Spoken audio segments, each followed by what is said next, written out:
Well, hello there. Welcome to episode number 59 of The Great Reset. My name is Robert Brill. I am the CEO of Brill Media.co. We're an advertising firm that helps companies achieve business results with the best paid media, data, and targeting available in the marketplace. We are here 5 days a week talking about marketing and advertising for business owners, senior marketing executives, and entrepreneurs.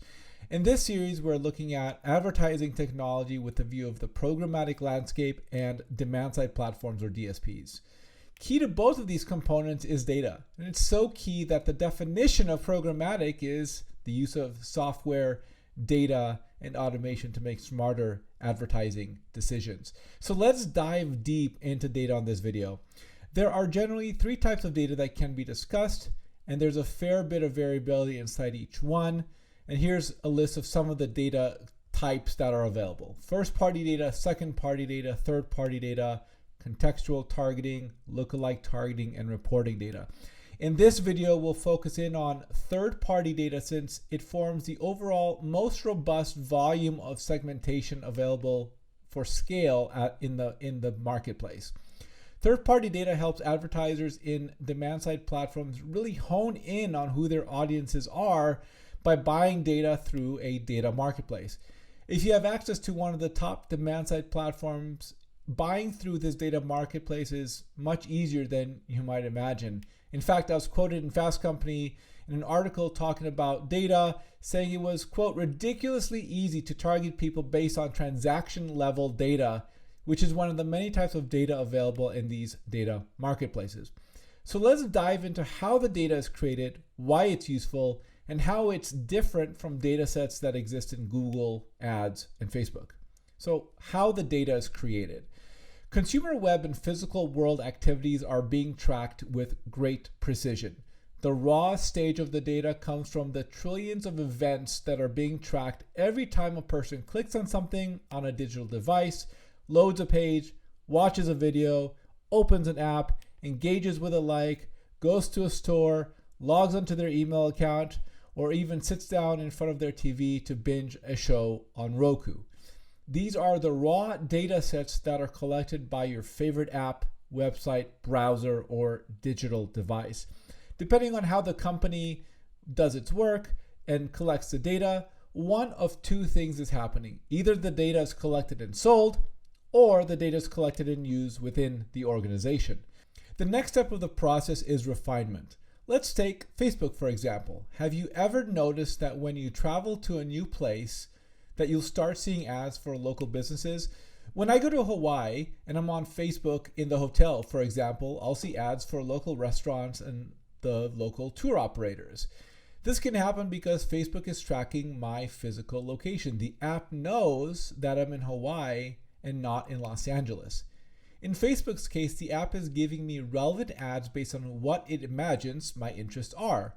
Consider that the app sees me mostly in Los Angeles, and all of a sudden it sees me in Hawaii. It determines that I'm on vacation and that I will probably want to do vacation types of things like eat at a local restaurant or go on a boat tour. Then it matches up ads from local advertisers who are trying to reach travelers to Hawaii based on a variety of targeting parameters that are available to advertisers. In this example, Facebook is a fully integrated vertical supply chain. This is to say that Facebook harvests location data from an app it owns and uses it for the benefit of their organization. A different app, for example, let's say Pandora, might collect different types of data such as my musical interests and sell it to other companies.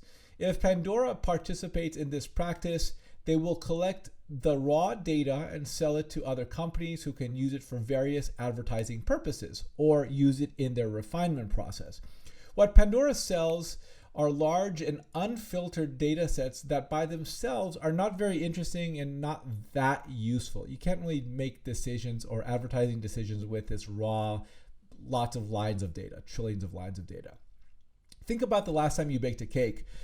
1 cup of white sugar, half a cup of butter, 2 eggs, 2 teaspoons of vanilla extract, and 1.5 cup of all-purpose flour. By themselves, they all don't taste very good. Not that interesting. But combined in the right order and baked with the right settings, you now have a really great tasting cake.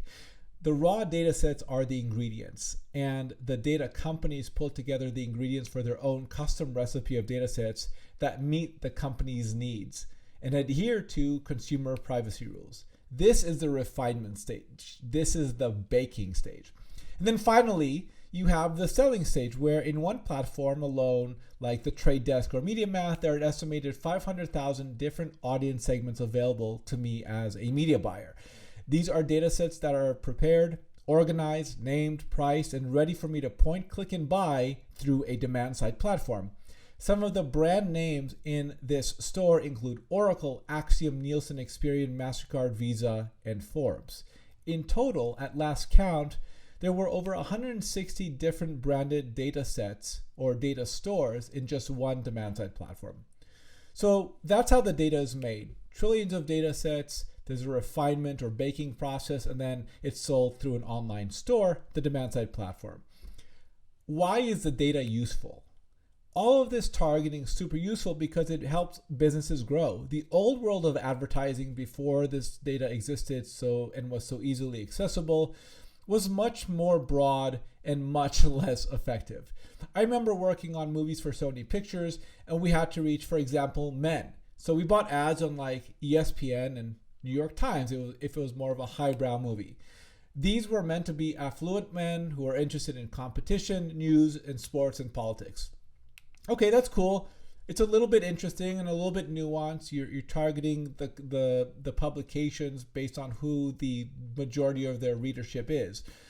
If I want to reach men in 2020, I can target men based on their affinity to buy a particular product or service. So for example, I can use MasterCard data to target men who are likely to buy Oreos at the supermarket, or based on their affinity to buy any other particular product or service. I can reach men who are also fans of the show Homeland on Showtime, or men who are dog parents, or men who are also single, have over $100,000 in household income, and drink kombucha, for example. And maybe they also shop at Walmart or specifically Whole Foods or some other place.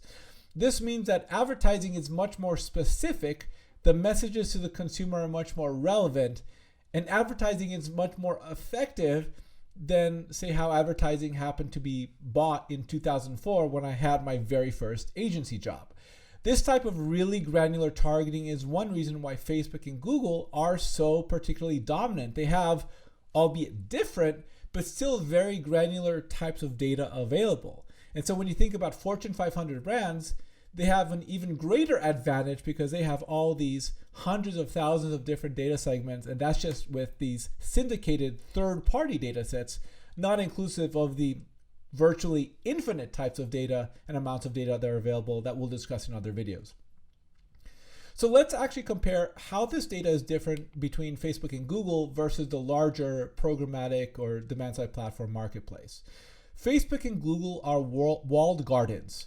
This really means that in a lot of ways, Facebook and Google won't let other companies access a majority of data that lives inside of these platforms, which is a challenge for things like attribution and integration into the larger advertising ecosystem.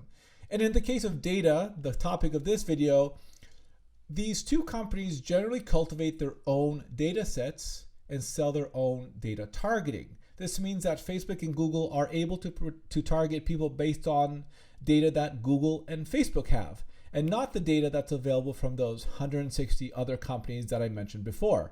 What's interesting here is that in 2017, when Mark Zuckerberg testified in front of Congress about the Cambridge Analytica scandal. If so, how do you sustain a business model in which users don't pay for your service? Senator, we run ads. I see. They had integrated some of the data companies like Acxiom. That was a big company and a great integration and a massive opportunity for business on Facebook, especially small business who otherwise wouldn't have access to this really great Acxiom data. It was possible in Facebook to buy ads from Acxiom if you were buying through the Facebook Business Manager. But one of the outcomes of the Cambridge Analytica scandal was that Facebook disconnected the integration with big data companies like Acxiom. So today, on a self-service basis, the way to access data from the vast treasure trove of data companies is to buy ads through demand-side platforms. And that about covers the top line overview of data, how it's manufactured, and how third-party data is deployed across ecosystems, including Facebook and Google and demand-side platforms. And notably, Facebook and Google cultivates their own data, and there's a vast amount of data that exists outside of Facebook and Google with demand-side platforms. What we'll do in future videos is talk about other data types that are available, such as remarketing, lookalike targeting, contextual targeting, and second-party data. That's it for this episode of The Great Reset. See you tomorrow for another episode of The Great Reset.